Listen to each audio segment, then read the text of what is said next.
The Megaman Battle Network collection is one I've been really happy to see become a reality. Having an official way to play all of the games on multiple platforms is really nice, and with all the additions they add to these entries is also, again, really great. Having each of them playable and for the entries having two versions is also good since you don't really miss out on any content because some of them do have varied crosses and stuff like that. And for this video, I'm not really going to talk about each individual game, just my overall thoughts on the collection unless there's a feature in a certain game or something. But let's start with the gameplay, and it's pretty much how the games were on the Game Boy Advance. It feels really smooth for the most part, and it doesn't feel dated at all. You do fight on a 3x3 grid and have to delete viruses and other navis via chips and your Mega Buster. And starting from 2, you do get extra forms for Mega Man, either in the likes of style change or the soul units and stuff like that. And I do, again, really like this because it adds more customization and makes playthroughs more fun.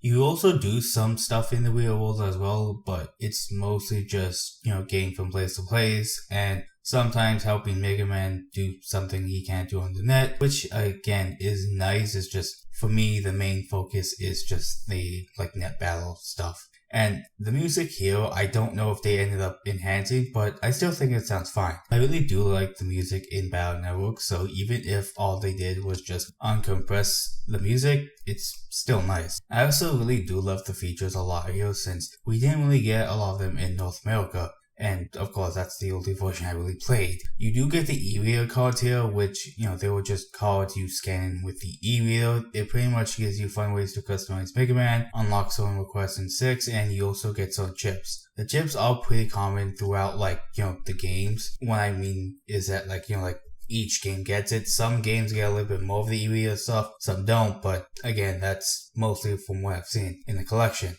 And I do love the fact that there is online here as well. And while I haven't done all that much since I haven't found much people to fight in Battle Network 6, I can pretty much just chalk that up to not a lot of people wanting to play online yet in 6 because maybe they just want to get good chip folders. I have mostly just played against a sibling and a random dude in Japan, and for me the online was just good enough, against the dude in Japan. I did notice a little bit of input lag, but I feel that's kind of fair enough considering the fact that the online is based off your connection. So of course, for me being in North America and that guy being in Japan, yeah, fair enough, that could probably lead to some minor connection issues here and there. But again, if you don't have good internet, you're gonna have a bad time with the online. You can also trade chips, style changes, programs for the Navigus, and also compare libraries, which is nice.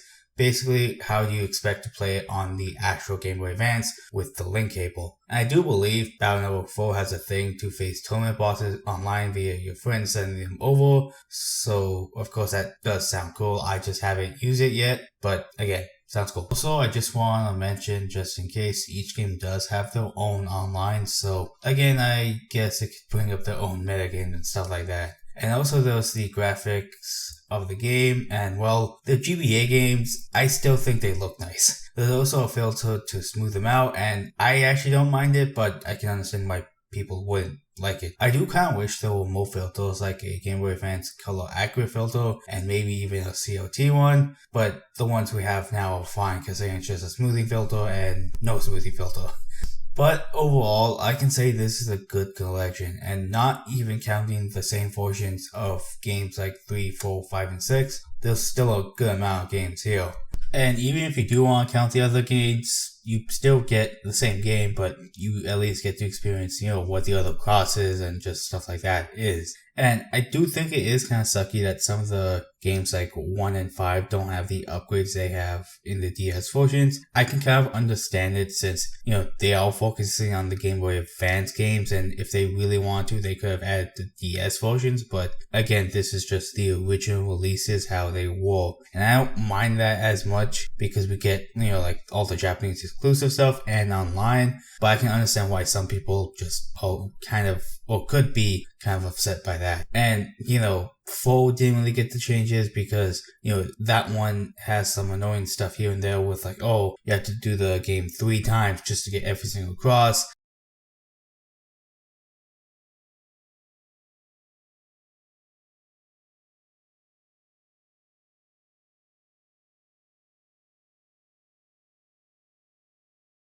And the games overall still have like the little funky translations because they all have odd grammar stuff here and there, and some of the games have really bad misspellings. And some of the chips also still don't make sense, like Slasher from Battle Network 5, because it just gives you the wrong description, and I think that's only because the GBA can only fit so much text on the screen at once, so, they had to do what they had to do. But again, I can kind of understand why, like, some people would be a little bit weirded out, considering the fact that they did change all the font, so why wouldn't they go and change a little bit of the translation and stuff like that? But again, it is what it is. It's pretty much just like a raw port of the original games with some enhancements. Even if you haven't played a Battle Network game, I say getting this collection is really good since you get to experience all the games with even more stuff. And even as a fan, I'd still say get it, because while you don't get the nice upgrades for 1 and 5, I think the additions with the patch codes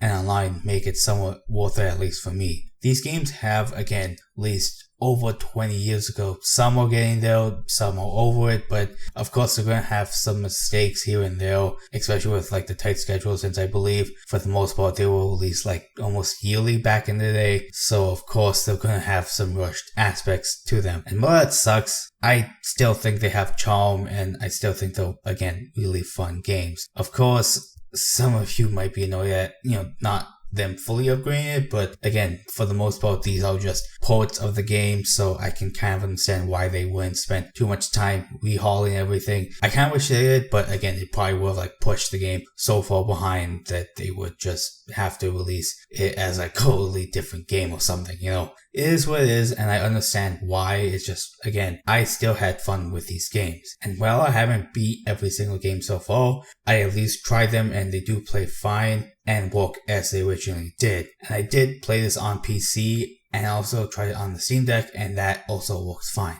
And I'm 100% looking forward to play it online, hopefully sooner than later. But again, whenever that happens, that'll be really fun. And what do you guys think of this collection so far? And what features did you like the most? Let me know in the comments below, and thank you all for watching. Don't forget to like, comment, sub, and also follow my Twitter in the description. Again, thanks for watching, and see you guys later.